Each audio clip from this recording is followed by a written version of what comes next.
Hello everyone and welcome to NFL Discussion. I'm your host and NFL enthusiast Dougie Doug.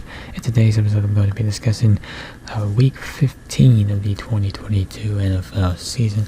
More importantly, some takeaways from Sunday's slate of action, and what a interesting day of football Sunday was.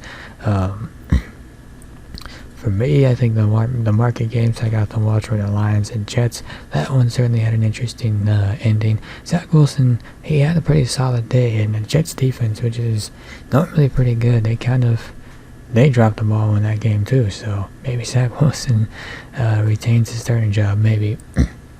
And also the Lions, man, they continue to make a playoff push. They are now sitting right at 500. They are. I have every reason to believe that team could go over 500. I still don't know if they make the playoffs, but man, they are closing out the season strong. And I think the other game I got to watch was Bears and Eagles. That was a pretty interesting game to watch right there too. It was close, but then the Eagles kind of put it away. And then the other game was Bengals Buccaneers, and man, the Bengals. It didn't look good for them in that first half, but in that second half, it reminded everybody why they are a playoff contender and why they could be a problem in the playoffs. And then you had Sunday Night Football with the Giants getting a win, and also referee shenanigans that pretty much everybody's talking about. So looks like refs will be in the headlines, but ultimately the NFL refuses to hold referees accountable. So I don't know if anything really ever happens with that. And with that, we'll go ahead and get right into the action, starting with the Falcons. So even though all four teams are still alive for the in the division race, the division title hopes for the Falcons, they're probably fading as quarterback questions continue to remain on the forefront. So on Sunday, the Falcons went into this game with a new starter quarterback, the rookie that they drafted, Desmond Ridder, and, well, they dropped their third consecutive game, losing this time to their division rival, the Saints. Desmond Ridder had an uninspiring regular season debut, completing 13 of 26 passes for 97 yards, also taking 4 sacks in the process. The Falcons stuck with their usual game plan, which was relying primarily on the run, with Tyler Algier and Cordell Patterson rushing for 191 yards and 2 touchdowns.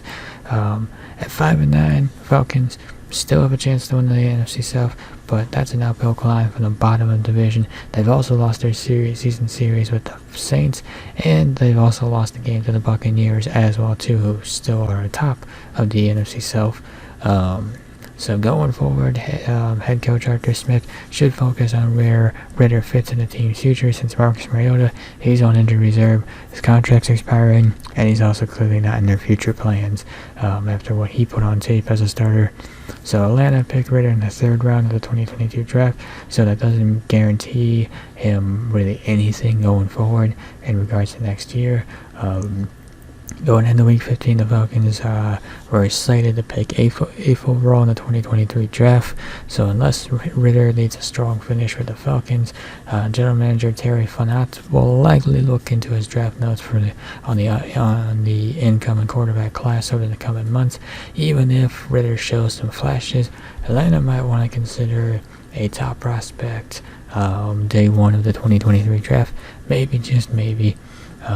But yeah, Falcons kind of seem out of it. The Panthers, I thought they were a threat, but then I lost to the Steelers, so now I'm starting to think that, maybe they're not a threat. And as for the Saints, well, I still can't take them seriously with Andy Dalton at quarterback. No disrespect to Andy, but I still can't take this Saints team seriously. And the Buccaneers, I mean, I thought they looked good. And, as Tony Romo continuously pointed out, they changed up their offense, so it looked like they had some things figured out, but then they kind of fell apart in the second half. Turnovers got the best of them. I mean, this is not the same old Bucs team, even though they still have most of the same people. It's very fascinating to watch this team kind of just fall apart, but lucky for them, they play in a weak division, and even though they lost, they still retain their division lead. So the Bucs, they lost and everybody else is still alive, but I still think the Bucs win in the division. I just don't see how anybody else does. Jaguars, so they got quite they pulled quite the upset over the Cowboys, and by doing so, they keep pressure on the Titans in an AFC title race, or in what has now become a title race in the AFC South. So there was the Vikings 33-point comeback on Saturday, but the Jaguars might have topped that beating the Cowboys in overtime on Sunday.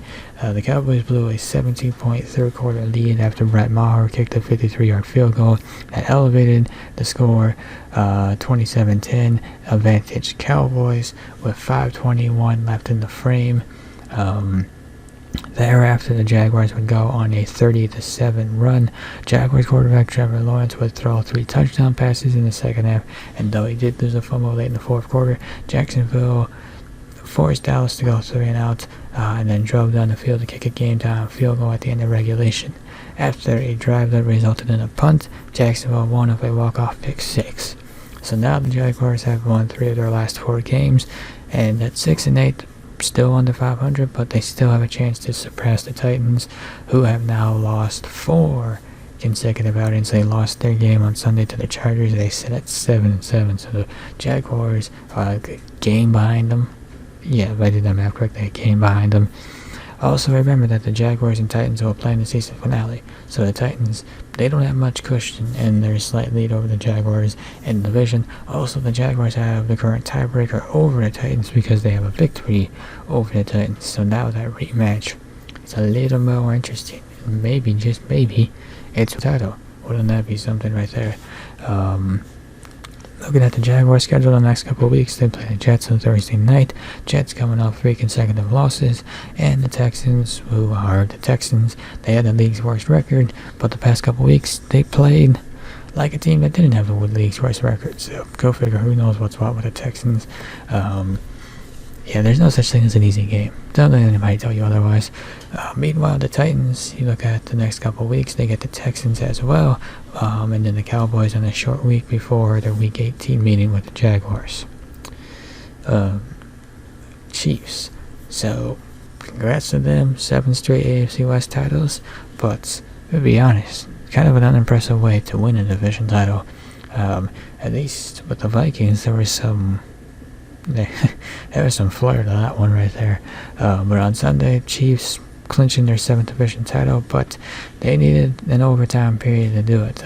Since their Week 13 loss to the Bengals, the Chiefs have been stumbling their way through victories. Last week, they had led the Broncos 27-0, but kind of went easy on the Broncos in the second half and allowed them back into the game. They still won, but it was like 34-28.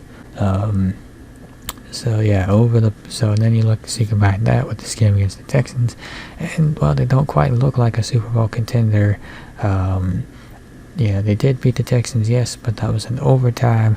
They also turned the ball over twice and committed 10 penalties that cost them 102 yards along the way. Jerry McKinnon, though, came through in the end, scoring a game-winning touchdown, but that required Frank Clark to force a fumble and Willie Gay Jr. to recover it. While the Chiefs should celebrate winning another division title, they should also remind themselves not to celebrate too much because, as the past couple of weeks have shown, they don't quite look like a team primed for a deep postseason run. And then you look at a team like the Bills, who are the current number 1 seed, and they look like a team primed for a deep postseason run. Also, the Bills have the head-to-head tiebreaker over the Chiefs as well too.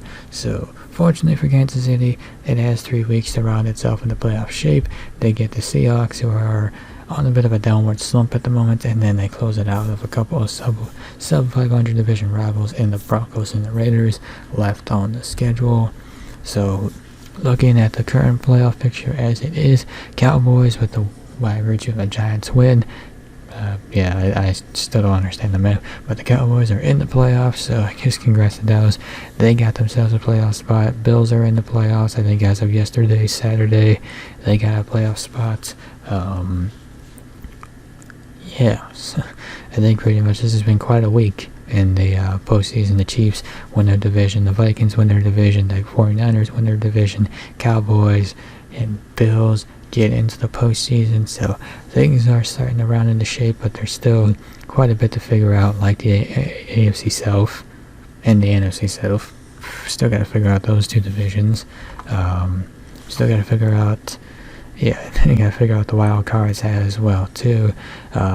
I did take a quick peek at the playoff picture, and so far, mathematically speaking, only one new team has been eliminated, and no surprise, it was the Arizona Cardinals. Last week they lost Kyler Murray, and then they lost this game. They lost their game today on Sunday to the Broncos.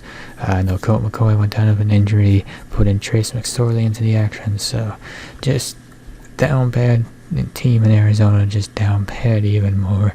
And looking at the Cardinals, I know their general manager just took an indefinite leave of absence due to health-related reasons. I wondered if the GM would be fired, but now I'm kind of thinking that he might just leave on it. He might just end up resigning on his own. I don't know what happens there. But as for the head coach, Cliff Kingsbury, well, he might be fired. And that's just kind of the way I see it. The Cardinals performed below expectations. I think the Cardinals are expected to be a playoff team. I think that was certainly a fair expectation to put on this team, and they under-delivered. And, you can't use Kyler Murray's ACL injury as an excuse because of how late it happened in the season. And you can't really put the blame on Kyler because you signed him to a contract extension, basically meaning that you're stuck with him. So you're going to cut the quarterback? Unlikely. It's likely that the coach ends up going to. So that's the most likely thing for the Cardinals is change of head coach. Or maybe it doesn't happen, but I think it does. And, with that, we'll go ahead and wrap up this episode of NFL Discussion. If you enjoyed this episode, be sure to hit that like button down below.